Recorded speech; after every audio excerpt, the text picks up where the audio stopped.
Why is it that we read, we listen, we want to be the person we aspire to be,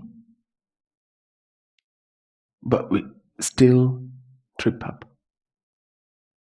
We still trip over at every little hurdle or some hurdles. Why is it that some things still set us off? Why is it so hard? Basically, that's all I'm trying to say. Why is it so hard that you have decided to be a certain way, but you still fall in the old trap? There's a good news and there's a bad news. The good news is it is possible. Self transformation is a reasonable aspiration. The bad news is you can't have it just by wanting it. You've got to be utterly patient and very persistent. If you are patient and persistent, transformation is always going to happen in tiny, immeasurable units. Rapid transformation, unless it's guided and unless you maintain it afterwards, always is always short-lived. It won't stay there for long.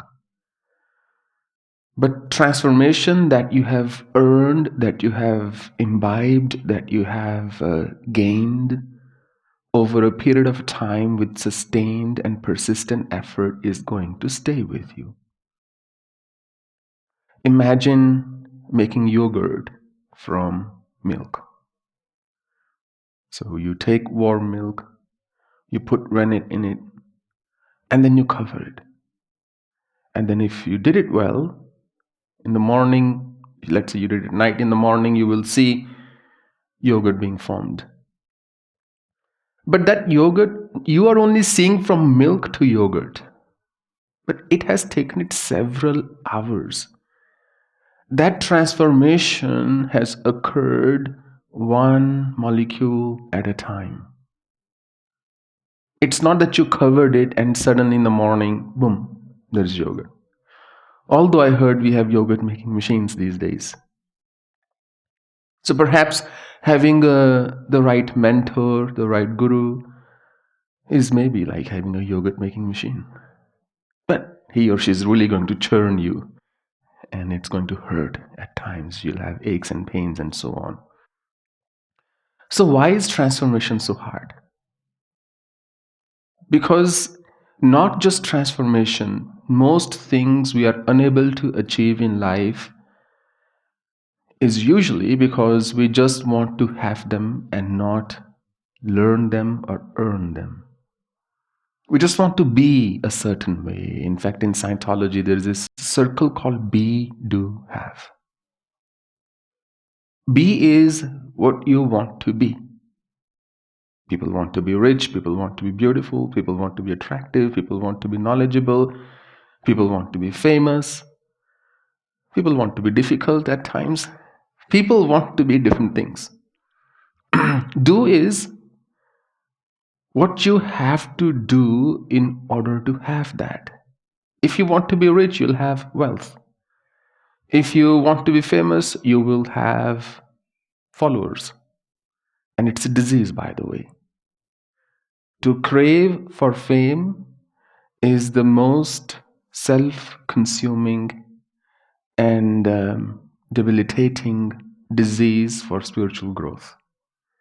To want fame, that people should notice me, people should know me, it is a short way of boosting your ego in a negative way.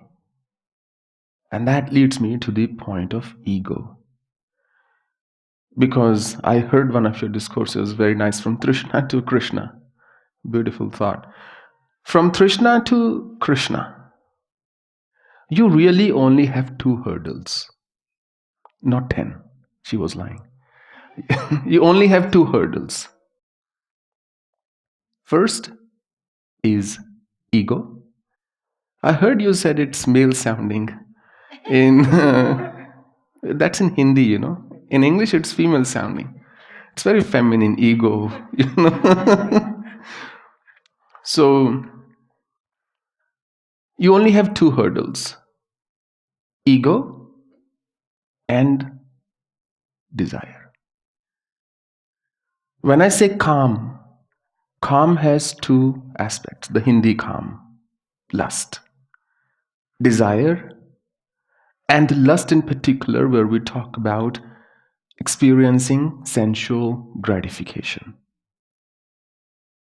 So there are only two hurdles. When it comes to lust, gratification of the senses is one, not so much even desire. Second is ego. Because the other eight only occur if these two are out of control. If my ego is out of control, I am going to experience the other negative emotions. If my ego is in control, then it's the control center. It's like if you may have the finest brain, but if you really get drunk, you lose that coordination between movement, and brain, and you go tipsy and you're falling and all those things. Similarly, when ego is out of control, you lose coordination between what you want to be versus what you actually are or what you should be. And repeatedly, I've spoken about this concept, or I've used this phrase called elevate your consciousness, elevate your consciousness. What does that mean? What do I mean when I say elevate your consciousness? For that, you really have to understand the nature of ego. Ego has a very peculiar property. Ego does not worry about things that actually may or may not matter. Ego worries about things that it feels are important to it. Ego does not worry about what it should worry about. Ego worries about what it wants to worry about. And there are different levels of consciousness. At what level of consciousness you're operating, you will be worried about things accordingly. Itzhak Bentov was a great philosopher. I think was born in Czechoslovakia, of Israeli descent partly, and I think he moved to the USA later on. And he talks about this beautiful concept of rudimentary consciousness and higher consciousness. If you are walking, let's say you are walking on the footpath, you are going peacefully on the sidewalk, a thief or a robber or somebody, just a bad element, comes from behind and gives you a whack on your head. You fall flat. Let's say you lose your consciousness. Up until that moment, you were worried about a million things. Do I have money in the bank? Is my wallet okay? Do I have money in my wallet? Is my phone okay? Are my belongings okay? Am I still carrying my laptop bag? Is my iPad in there? You were worried about things. You were worried about things that were important to the functioning of the ego, that were maybe also important to the functioning of your life and living and yourself. But now that you're lying flat on the ground, and this robber, this person who mugged you, this thief has taken your belongings. He's walked away with your bag, only to be disappointed though. He's walked away with your bag, and he's walked away with your wallet and your phone and everything else. But you're not worried about it. You're just lying there. Because you're now operating in a different or at a different level of consciousness. Having said that, your body has a consciousness of its own. It has not stopped functioning. The things it should worry about, the base ego, it is still working on those things. You're still breathing, maybe you're still bleeding, and your vitals are functioning just fine. You are surviving, you are living, you are still alive. But imagine he whacked a little too hard than he wanted to. A case of manslaughter. So you're dead. The base ego also gives up. That consciousness has also given up. So if you can elevate your consciousness, ego transforms automatically. Some people are deeply insecure, and some people are not so insecure. To some people, it's hard to even talk. With some, you can have a decent conversation. Why? Because everybody worries about different things. You change what you worry about in life, and your life will change. And that is the difference between Chinta and Chintan. Reflection is Chintan, and just being concerned or being worried is Chinta. When you can choose what you want to worry about, that becomes reflection. When you don't choose, but you still find yourself enmeshed and ensnared in a web of thoughts, that is Chinta. And ego makes it look like everything is straightforward. But it isn't. I read this thing once. There was this rural area, countryside road, and cars were zipping by. And there, two monks were standing, guru and a disciple. A story always sounds better if it's a senior monk and a junior monk. So two monks were standing there, and every time a car would pass, they were holding a board. Your end is near. We can help. Wait. Some people roll their windows down and say, oh, you guys never stop preaching. You guys are always after money. You are just trying to loot people and so on. Stop all this nonsense. This is a pristine little township. Nobody needs you here. And yet, they would every so often hear the car crashing. So people would roll their window down, yell at them, and a little while later, you will hear the loud sound of a car crash. And the senior monk would say, well, it's divine will. Not much we can do about it. It's God's response. Once, twice, thrice. Every time you would hear the sound of a car crash, you would say, well, it's God's will. And the junior monk says, Master, I agree it's God's will, but don't you think we should change our message? We should tell people the bridge ahead is broken. Wouldn't it help them? They would really know, okay, we have to stop, as opposed to your end is this cryptic talk. So ego engages in cryptic talk.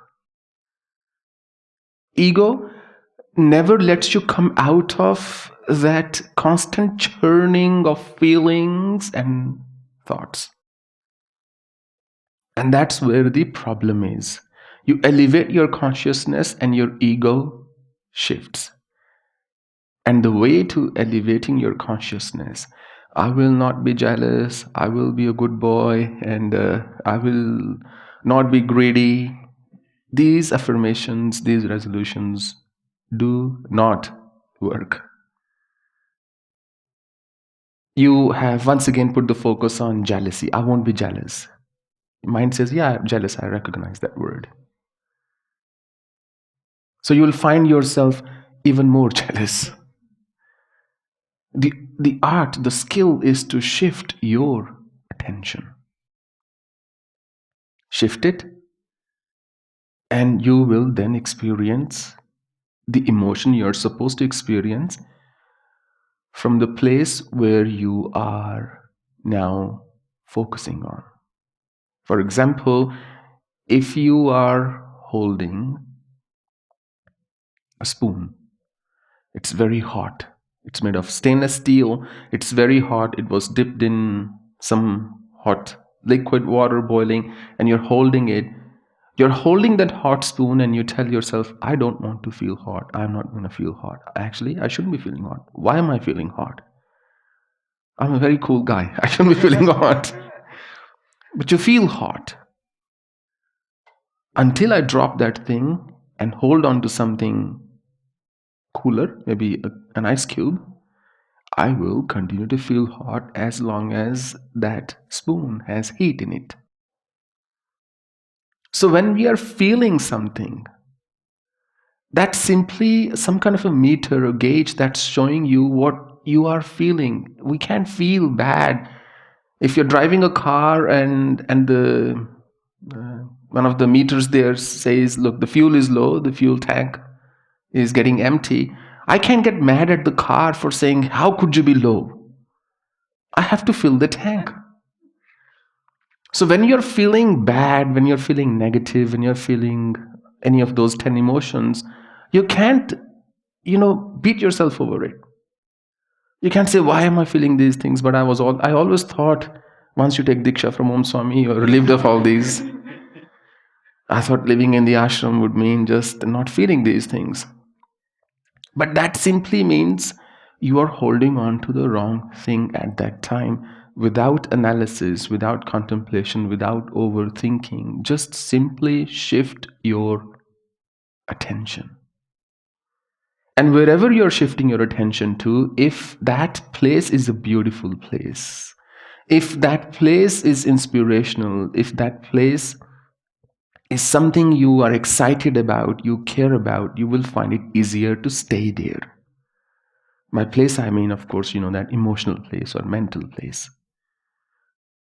But if that place is cluttered, if that place is even worse, you say, well, that was better. I could just lash out at people. Now it's too hard to just contain everything and be a good person. So ego only worries about what it wants to worry about, not what it should worry about. This wife was waiting for her husband at home.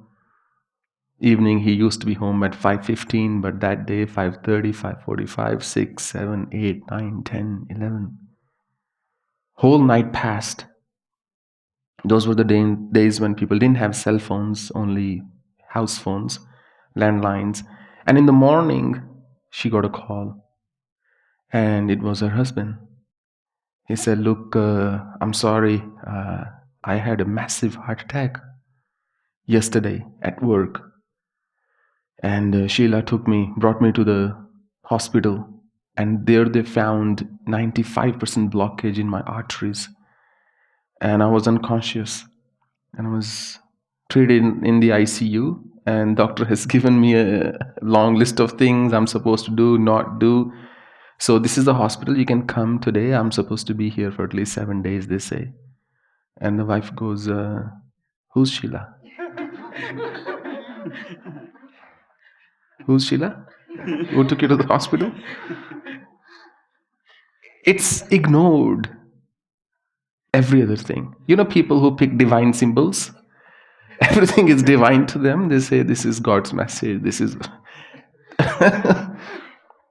They are seeing what they want to see. We see what we want to see in life. It happens all the time.